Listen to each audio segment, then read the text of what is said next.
Braden Chapman. Hi. Hello, here at the beautiful James Gallery in Pittsburgh's West End. It's very scenic. We figured with a work of art such as yourself, we had to place you in an area with works of art that would rise to that same level. I enjoy the competition. Oh, thank you. I like that you see it that way. Yes.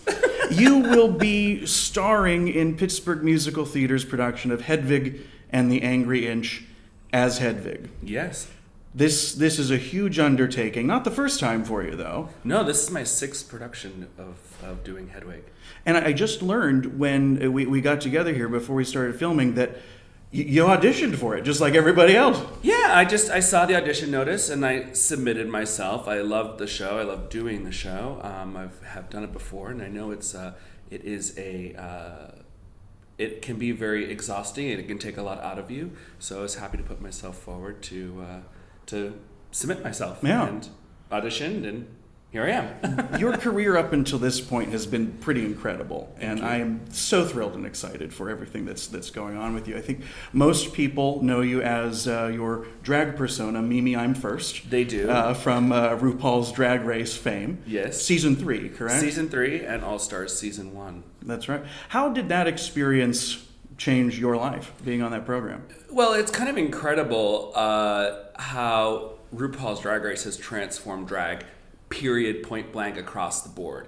It has brought something that has always existed kind of as a subculture thing in this country and across the world, and now is really crossing over into mainstream. And I don't think even when we were on season 3 7 years ago that we were fully prepared or aware of how much that impact would be seen. So, as I said, most people know you as Mimi Imfurst. How close to you, Braden, is that persona? Is it an extension of you, or is it a character that you've completely created separately from yourself? I think it's a little bit of both. It certainly is an extension of myself, but it is a character. And sometimes that gets me in trouble because people think that that's, who you are. And it's like, no, this is a commentary on something else. This is an exaggeration of something else. And I think that's what drag does. Drag is that like mirror and that commentary, kind of subversively through culture. Mm-hmm. And so,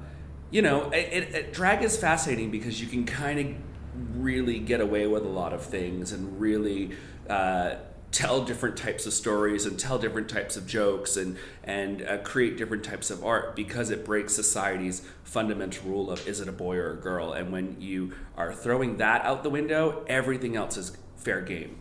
Now, you've done a lot of work aside from drag. You've been a stage performer for several years too. But how do you define yourself? Are you a drag performer? Are you an actor?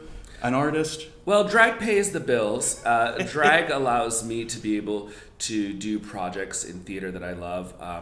I've developed and directed several pieces of theater, and theater really is my passion. So it's kind of interesting how drag, in many ways, has been a distraction from that. I was working at the Tony Awards right before I got cast in RuPaul's Drag Race. And so I had a lot of crazy experiences with that.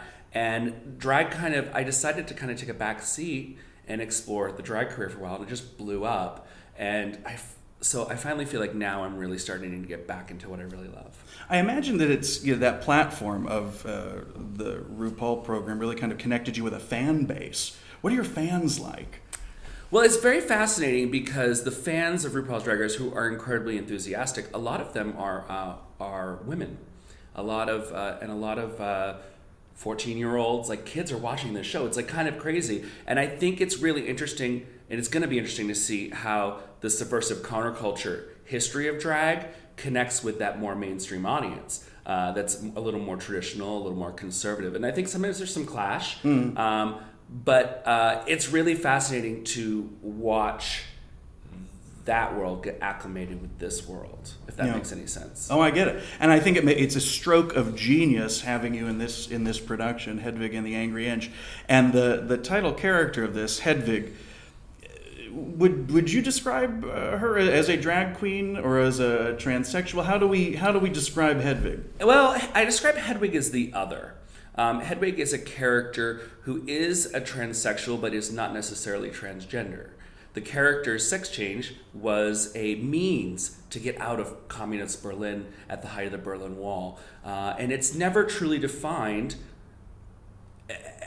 what is the character's gender identity. It's really intentionally ambiguous. That's not what it's about. Because it's part of the story, and it's very, very important. And as a non-gender, non-binary identifying person, I really connect to that.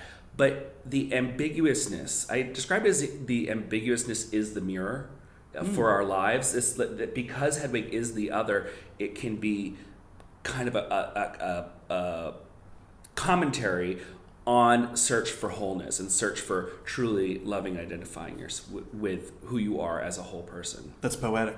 Well, it's a little complicated for this early in the morning. If cocktails, we could fit it on a T-shirt, that would be good. Yeah, I mean, ultimately, Hedwig is the story in the search for love, and a character who thinks that love is found in another person, but ultimately, through this incredible journey of 90 minutes on stage, discovers that the love really has to be within themselves, and to stop pretending and stop believing they have to be what everybody else thinks they should be. Now, is that what resonates with you personally the most about this role? Yeah, I think so. I think it's incredibly important. I think, Hedwig is a character who has to become a lot of things in order to get freedom and to get acceptance and to get love. And those things are distractions from what really truly matters. And I think we all do that. Whether or not you might not be a transsexual from East Berlin, but we all have our things in our day-to-day lives where we feel like we need to be something, whether it's our jobs, whether it's our neighbors, whether it's our friends, whether it's society, whether it's social media, whether it's whatever is telling us to be something that ultimately, I would think 75% of the time, is a distraction from who we truly are and want to be. And so the show is about shedding that. It's about rising out of that like a phoenix and becoming who you really are. And I think that's something we all identify with. Yeah. Now this show, I've seen the musical, I've seen the film, and I can think of nothing that compares to it. There's nothing out there quite like it. What was your first, when did Hedwig and the Angry Inch first enter your consciousness? What was your first experience with this? The first time, I remember it very clearly, the first time I heard of Hedwig, it was when they performed The Origin of Love, which is kind of the keystone song of the show, on the Rosie O'Donnell show in 1999. Mm-hmm. And I remember being a kind of recently discovering about my sexuality and my gender identity at that time and living in rural Maine, and it just like struck a chord to me for a lot of reasons, the story, the music, but it really married the three things I love most, which are theater, drag, and rock music, and it just captivated me. Later that year, I was assaulted by my bus driver, and my family found out that I was gay and kicked me out of the house. And the only thing I had in my possession were the clothes on my back, a Discman, and the original cast recording of Hedwig and the Angry Inch. Wow. So in many ways, this show saved me through those really, really dark times. The music just kind of kept me together. And I think that's why it has meant so much to me in the 20 years since then. Absolutely. So you've performed this several times. Yes. At this point. Is each company that you work with and each, invention of Hedwig for you a little different, or is it always the same at its core for you? Well, the story is always the same, but the beauty of the piece is that there's a lot of liberty you can take with it. Oh, yeah. Because the context of the show, for those who don't know it, you are watching this character's concert. And they are performing in the space and in the time that the audience is watching it. So if Hedwig could be performing in this gallery, Hedwig could be performing at a laundromat. In this case, Hedwig is performing at the Gargaro Theater. It is a tongue twister. It is a tongue twister. And you've barely sipped your martini, I know, but we I'm sober, understand that's the these problem. things. No, Hedwig is performing at the Gargaro. I can't say it now. Have another cocktail. Say it for me. Gargaro Theater. Thank you. Gargaro Theater. It is tough. It is. That'll be your warm-up exercise. I have to say it in the show, too. I'm going to mess it up now. This is going to be the curse. The curse of this painting, The Haunted Woods.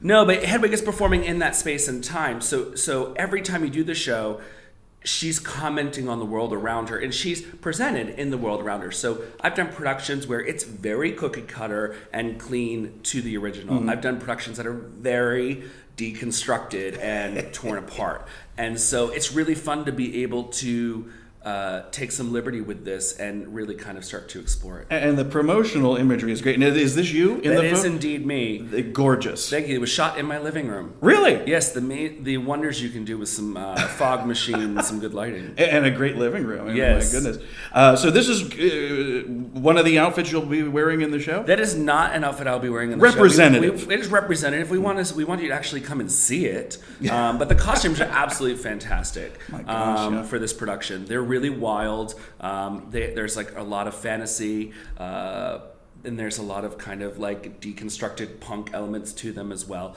It's going to be a fantastic production. Oh, yeah, here at the Gargaro Theater in Pittsburgh's West End. It's opening November 9th, coming up. Yes. Running through the 17th. Are you ready? We are very excited. It's rock and roll. So it's like, to a certain extent, it's like, you got to not be ready for it. You kind of want it to punch you in the gut, and that's what this show does. So how are you enjoying Pittsburgh? I mean, you've been here a little while for rehearsals. Had you toured Pittsburgh prior to this? I have performed here before, many years ago, at the Blue Moon. Oh, yeah. Yeah, where I discovered my picture is framed and on the wall next to the bathroom, so I'm really moving up in the world. It should be. That's and I think that's a mark of distinction to be near the bathroom. Yeah, we have a little shout out to Blue Moon in the show. So good. I love Pittsburgh. It's a beautiful city, and I think it has such an incredible arts and theater scene. So I'm really excited to be doing the show here, and I just couldn't be any more lucky to do it. We're thrilled you're a part of it. And looking forward to seeing Hedwig and the Angry Inch starring Braden Chapman, November 9th through 17th here at the... I'll let you do it. Gargaro Theater. See, when I say it with the accent, that's my problem. I was doing it. Gargaro Theater. Come and see it, and I hope you'll check it out. You can go to pittsburghmusicals.com to get tickets. And if you want to preview the soundtrack, it is available on iTunes. I recorded a 20th anniversary recording of the show this year, so they can check that out. It's on iTunes and I think Spotify. And what could be else. better? Now, I've been saying Hedwig. You've been saying Hedwig. You can do either. Okay. You can do either. It just really depends. And in the show, actually, the character says it both ways, depending whether or not she's referring to her name or her head wig. So, yeah, it's. I think Hedwig is probably a little bit more proper. But I can't even say. For the diehards, I learned something. Yeah. Oh, good. Hedwig and the Angry Inch, November 9th through 17th at the Gargaro. Come see it. Gargaro Theater. Come and see Hedwig, yeah.